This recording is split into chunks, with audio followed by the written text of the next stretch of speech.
your brain interpreting each and every one of those elements, and then your brain puts it all together. Well, guess what?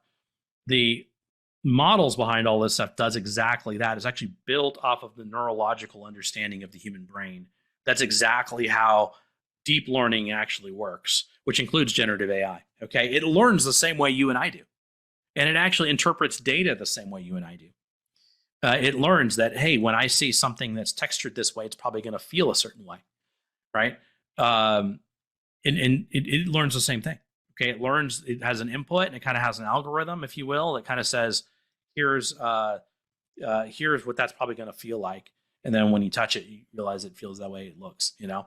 So that's the thing is we usually, our brains, and we have hundreds, thousands of neurons active at any given time.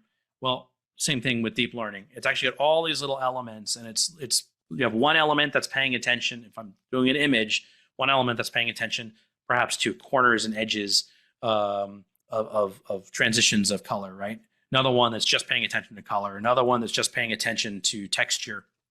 Another one that's just paying attention to size and relative size, right?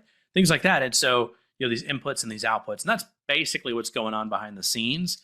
Is in deep learning, you have massive amounts of neurons that have been built programmatically, and they learn.